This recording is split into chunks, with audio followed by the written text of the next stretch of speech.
Today we're looking at a cheaper e-bike. It's $799 and you can buy it straight on Amazon. This is the Miclon e-bike. It has a 350 watt motor and a 10.4 amp hour 36 volt battery. So let's just get it out of the box and see what we're looking at.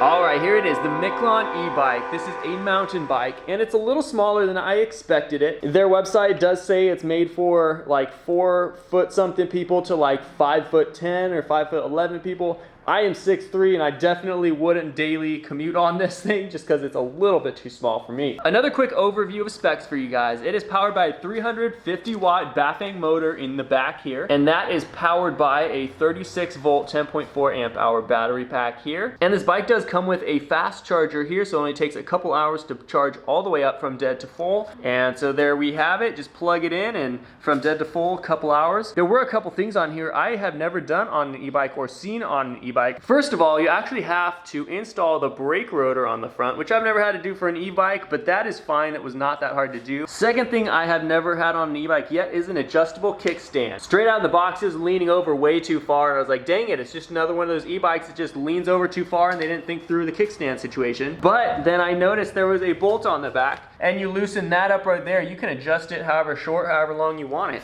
So that's super cool. I have never seen that on an e-bike yet, and I feel like a lot of e-bikes should just come standard with this. Considering this is probably one of the cheapest e-bikes I have reviewed to date, I was not expecting to have an adjustable kickstand on it, where a lot of the other more expensive bikes don't have adjustable kickstands, and some of them lean over way too far, and you just can't fix it. Another thing I definitely did not expect on a cheaper class e-bike like this is a Shimano 21-speed shifter. That's actually pretty nice. So you guys can see there are 3 gears up front and then 7 gears in the back. So that just makes it super easy to climb hills, and since this is a mountain bike, you definitely want to be able to really fine-tune the gearing. So let me just charge this thing up really quick, should not take that long, and then we'll get it on the street, get my first impressions, get a few shots of it actually riding around, but then we'll go on a first-person view ride of it and just see what it feels like riding this thing.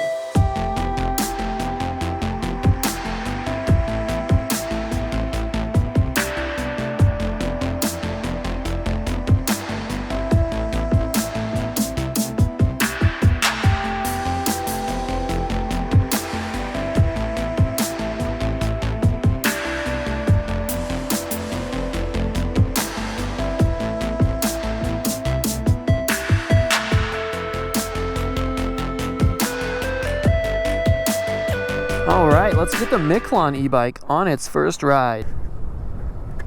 This thing actually picks up pretty decently. I am actually pleasantly surprised. 21 miles an hour already? Okay. Especially how small it is for me, obviously in comparison to my body height. It doesn't feel bad. I mean, it doesn't feel like a small bike, but like obviously I'm pretty low to the ground as I'm riding it. I'm definitely hunched over just a little bit to the handlebars, but I am 6'3" and like 190 pounds, and it's definitely a smaller type bike, and it's handling just fine. Gets up to 21 miles per hour pretty dang quick. I don't know if it's electronically limited. It looks like it is, but then again, it's not like a super beefy powertrain, so it could just be maxing out, who knows. But yeah, it's hanging right around 20 miles per hour, which is a normal e-bike speed, the legal e-bike speed. But yeah, overall first impression is it's actually not bad at all. It is a little bit stiff on suspension. Maybe I can adjust that, I'm not sure, but it's not a bad feeling ride. I can feel a little bit of vibration, but not a whole lot from bumps and just from the road, but overall it's definitely not bad. I mean, especially for the price you're paying for this thing, I won't complain. But like, I've ridden bikes that range from anywhere from, you know, like up to $7,000. So I've experienced all the really top end bikes. And I mean, this one does fine, you know. I have kind of a skewed perspective, I think, though, just because I am used to feeling really nice bikes, you know.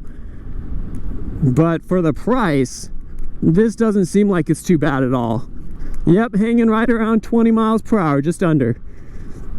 So it's probably just electronically limited. I'm definitely gonna have to test the range out on this. Hey, we're at 21 miles per hour. Oh, freak, okay. I'm gonna take this thing on a full range test probably tomorrow. See how many miles we actually get on one charge and just see if it's worth the money or not. So I'll catch you guys tomorrow when I know the real world use specs of this thing, what we actually get as far as speed and range and everything goes. So yeah, I'll catch you guys tomorrow. X gon' give it to you.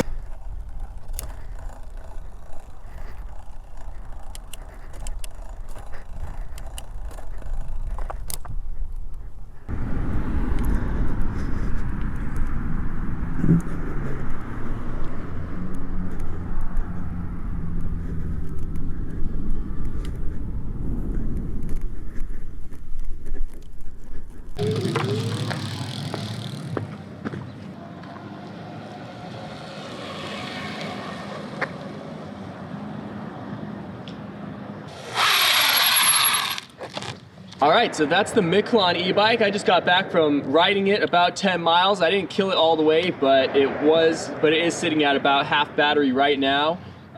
It was on track to do probably roughly around 17 to 18 miles, all said and done, which is not bad for a cheaper e-bike like this. It does feel decently torquey at the bottom end. And it being a mountain bike, you definitely want a little bit more torque right off the bat. You don't really care about the high speed torque. And it's definitely more torquey right off the bat than a lot of other bigger e-bikes for sure. Overall, it's exactly what you expect for a cheaper, smaller e-bike in this category. And that's not a bad thing. That's not a bad thing. All right, so that's it for this video. I know it's a little bit of a shorter one, but this bike is definitely a little bit too small for me. It was a decent, comfortable ride. 10 miles didn't even seem like that much on it, but I'm gonna call it here. So there's a link in the description if you guys wanna check it out more. If you're looking for a smaller, you know, small to mid-size mountain bike, electric bike, definitely check this one out. I'll catch you guys next time. Thanks for watching.